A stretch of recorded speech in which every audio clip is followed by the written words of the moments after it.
നീക്ക് സുമ്മുണ്ടാക്കല്ല എന്താണ് സൂചി വെക്കാൻ അവിടെ പോയി ആട് സൂചി വെക്കണേ എടുത്തോണ്ട് വെച്ചോക്കൊന്ന്. അപ്പൊ ഞാൻ എല്ലാരോടും കൂടി പറയാണ്, ഞാൻ എനിക്ക് തോന്നിയത് ഞാൻ പറയട്ടാ.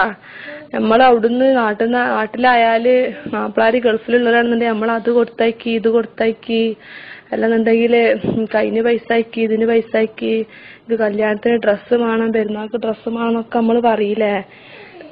പക്ഷെ ഇവിടെ വന്ന് ഓലപ്പൊ ഒരു 10 ദിവസം അല്ലെങ്കിൽ 2 ദിവസം നിക്കുമ്പോ നമ്മളെ ഒരു സാധനത്തിന് നമ്മള് പറയില്ല. ഇവിടെ വന്നതിന്റെ ശേഷം പഠിച്ചോടോ ഓല ഇടങ്ങേറാണ് ഇടങ്ങേറ്. എന്താ വെച്ചാ ഇവിടൊക്കത്തെ ജാതി വെയിലൊക്കെ ഞാനൊന്നും ചിക്കാന് പുറത്തേക്ക് ഇറങ്ങലില്ല. ഞാൻ വൈകുന്നേരമൊക്കെ എന്നിട്ട് ചിക്കല് കണ്ണ് തുറക്കാൻ കഴിയില്ല നമുക്ക് ഇവിടുത്തെ വെയില്. ആ വന്നട്ടിക്കൊക്കെ പുറത്തേക്ക് ഇറങ്ങുമ്പോത്തിന് തലവേദന ആവുക. നമുക്ക് ശീലമില്ല. നമ്മളെ നാട്ടിലൊക്കെ ആവറേജ് ചൂടൊളിഞ്ഞ് ഏത് ചൂടുകാലത്താണെന്നുണ്ടെങ്കിലും നമ്മളൊക്കെ താങ്ങാൻ പറ്റൂല. അവിടെ ഉള്ളതിനേക്കാൾ ഡബിൾ ചൂടാണ് ഇവിടെ. അപ്പൊ നമ്മളൊക്കെ നാട്ടിൽ കേട്ടുകണ് എന്താ പറയാ മരുഭൂമിയിൽ നയിച്ചാൻ പോയവര് എന്താ പറയാ ചോര നീരാക്കുകന്നല്ല, അതിന് അപ്പുറം എന്തേലും ഉണ്ടെന്നുണ്ടെങ്കിൽ നമ്മളത് പറയണം. എന്നുവെച്ചാ ഇവിടെ ഒരു AC നന്നാക്കാൻ ഞങ്ങൾ AC കേടുന്നപ്പോ ഒരു ചെക്കൻ നന്നാക്കാൻ വന്ന് എന്താ പറയാ ആരെത്ര ഉണ്ടാവുന്ന വെച്ചാലിപ്പോ ഫൈമാന്റെ ആങ്ങളിനെ കണ്ടുകണ് ഞങ്ങള്, ഓന്റെ അത്ര ഇല്ല.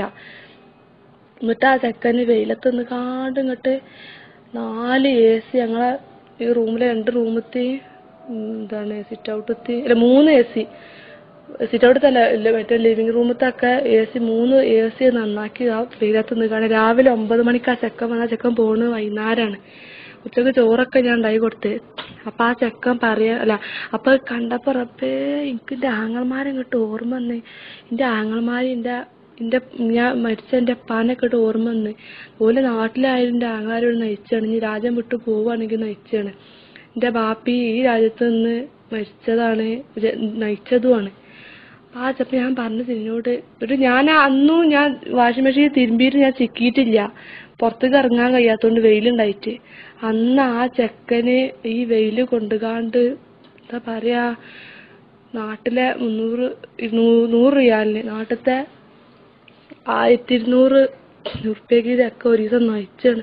അപ്പൊ ഞാൻ പറഞ്ഞു പാവാണ് സിനി ഇങ്ങോട്ടൊക്കെ ചെക്ക വെയിലുള്ള നോക്കുകയാണെങ്കിൽ എന്റെ കുറച്ച് കഴിഞ്ഞിട്ട് പണിയെടുക്കാന്ന് പറയാറുണ്ടപ്പോ സിനി അറിയാണ് എനിക്കിപ്പോ ഇങ്ങൊക്കെ 4 മാസമായിട്ടുള്ളൂ നിങ്ങൾ ഈ ചൂട് ആളെടുത്തിട്ട്. ആ ചെക്ക 5-6 കൊല്ലായി നെച്ചിലെടുത്തിട്ടാണ്. അപ്പൊ എനിക്ക് പാവം തോന്നി. അപ്പൊ ഞാൻ അന്ന് ഉച്ചക്ക് തേങ്ങ അരച്ച കറിയും വെച്ച് പിന്നെ അന്ന് മീൻ കൊടുത്തിട്ടില്ല. അപ്പൊ ഉണക്ക സ്രാവ് ഉണ്ടായിന് നാട്ടിൽ നിന്ന് കൊടുത്തയച്ച. അപ്പൊ അത് പൊരിച്ചും ചെയ്ത് കാബേജ് ഉപ്പേരി ഉണ്ടാക്കി മാങ്ങയുടെ ചമ്മന്തി അരച്ച്. ഈ പണിക്ക് ചെക്കൻ വരുമെന്ന് പറഞ്ഞിട്ടില്ലേനി. അപ്പൊ ഞാൻ രാവിലത്തെ നീച്ചാണൊക്കെ ഉണ്ടാക്കിയ ശേഷം 9 മണിക്ക് പിന്നെ ചെക്കൻ വന്നത്. എന്നിട്ട് പിന്നെ റബ്ബേ നല്ലോണം ചോറ് തിന്നുന്നുണ്ട്. അപ്പൊ ഞാൻ പറഞ്ഞു പച്ചമീനൊന്നുമില്ല ഉണക്കമീനുള്ളത്, പച്ചമീൻ ഇപ്പൊ കൊണ്ടുവരലില്ല ഇവിടെ പറഞ്ഞപ്പോ അത് പറയണേ ഇതന്നെ വലിയ കിട്ടല് എന്താണ് എന്നും ഹോട്ടലിന് തിന്നുകാണ്ട് മടുത്തുകണ്. നമ്മളെ നാട്ടിലത്തെ മാതിരി ഇപ്പൊ നമുക്ക് കിട്ടൂലല്ലോ ഇവിടെ. അപ്പൊ ഞാൻ പറഞ്ഞു ഞങ്ങൾ ഇനി ഭക്ഷണമൊക്കെ അങ്ങോട്ട് പോരാനിട്ട് ഇടക്കൊക്കെന്ന് പറഞ്ഞപ്പോ ഞാൻ വരണ്ടേ അതൊന്നും എന്റെ പള്ള നിറഞ്ഞ പറഞ്ഞപ്പോ എനിക്ക് സങ്കടം വരിക. എന്നിട്ട് ഞാൻ വെച്ച് നിങ്ങൾക്ക് പെങ്ങന്മാരൊക്കെ ഉണ്ടായിച്ച്. പെങ്ങന്മാരൊന്നുമില്ല എന്താണ് ഞങ്ങൾ 6 ആമക്കളാണ് പറഞ്ഞത്. അപ്പൊ ഞാൻ പറഞ്ഞു നിങ്ങളേക്കാരില്ലേ ഇളയത് ചോദിച്ച്. ഞാൻ മൂത്തതാണ്, എന്റെ താഴെ 5 ആൾക്കാരുണ്ടെന്ന്. അപ്പൊ പെരീത്തെ കഷ്ടപ്പാടുകൊണ്ട് പോന്നല്ലേക്കാരും ഇവിടുത്തെ ഞങ്ങൾ എന്റെ ആദ്യത്തെ റൂം പോയി. അതിന്റെ അടുത്തുള്ള റൂമൊക്കെ കാണുന്ന മക്കളെ നമ്മളൊന്നും പറയില്ല. ബാത്റൂമിൽ നമ്മൾ ഇറങ്ങണ അവിടെയാണ് കിച്ചണ്.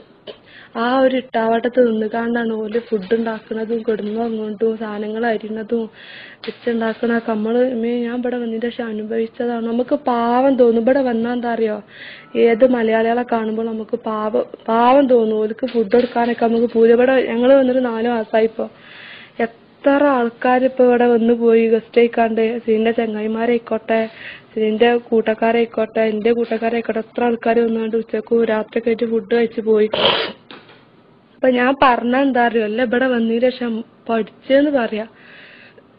മറ്റേത് നമ്മളിത് ഓലയച്ചേരന്റെ പൈസ ആയിട്ട് നമ്മളിത് ചുരിദാറും സാധനവും ഞാൻ എന്താ പറയാ ഞാൻ പറഞ്ഞ നിങ്ങൾക്ക് ഇഷ്ടപ്പെടില്ലാന്നുണ്ടെങ്കിൽ സോറി. ഞാൻ എന്റെ ഒരു അനുഭവം പറഞ്ഞാട്ടെ നിങ്ങളോട് ഞാൻ ഷെയർ ചെയ്താണ്. അപ്പൊ എന്താ പറയാ നമ്മളിത് എന്താ പറയാ വലിയ സംഭവമായിക്കാണ്ട് ചുരിദാർ മേടിച്ചാനും ഇത് മേടിച്ചാനും കായ് തേണില്ല. നമ്മള് കുച്ചിപ്പുറ്റും ജനത്തലയും പറയുമ്പോ നമ്മളൊന്ന് എന്റെ മൂത്തച്ഛനോടൊക്കെ ഞാൻ വിളിച്ച് പറഞ്ഞേ, താത്ത ഇവിടെ വന്നാലേ നമ്മള് പറയില്ലട്ടാന്ന്. ശരിയാണ്, ഓല് ഇടങ്ങേറാണ്. ഒരു ഉറുപ്പ്യക്ക് ഒരു റിയാലിന് ഇവിടെ ഒരു റിയാല് എന്താ പറയാ ഇടങ്ങേറൊക്കെ ഞാൻ അനുഭവിച്ച്. അപ്പൊ എന്താ പറയാ, ഞാൻ ഇന്റെ ഒരു അനുഭവം പറഞ്ഞതാണ്. എനിക്ക് സങ്കടം ആവും ഇവിടുത്തെ അവസ്ഥ കണ്ടിട്ട്. എന്താ പറയാ, നമ്മളെ ആങ്ങളാരായാലും നിങ്ങളെ ആങ്ങളാരായാലും എനിക്ക് ഓരോണയിക്കാറ്. എന്താ വെച്ചാല് ഇവിടെ വന്നാൽ അങ്ങനെ പാവം തോന്നും നമുക്ക് എല്ലാരും. അപ്പൊ ഓല് വലിയ നമ്മൾ നാട്ടില് വന്നാ ഓല് വലിയ അതില്ല ഞാൻ ചോറൊന്നുമില്ല, അതില്ല ഞാൻ ചോറൊന്നുമില്ല എന്നൊക്കെയാണ്. പക്ഷെ ഇവിടെ വന്നാല് ഒരു റൊട്ടി ഉണ്ട്, ആ റൊട്ടി അത് മേടിച്ചാല് അത് തിന്നുക. ഞാനൊക്കെ ഇവിടെ നിന്ന് വന്നാൽ ഞാൻ പറയത്താന്ന് ഇതൊക്കെ റൊട്ടി ഇതൊക്കെ ഇവിടെ തിന്നല് വെച്ചപ്പോ എനിക്കറിയില്ലല്ലോ ഇവിടെ ഇതൊക്കെ തിന്നലേന്ന്.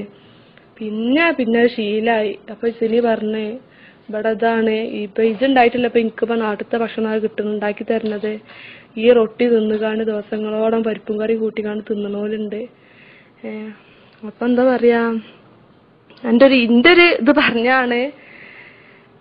എന്താ പറയാ, ഇവിടുത്തെ ജീവിതമൊക്കെ അങ്ങനെയാണെന്ന് പറയാ.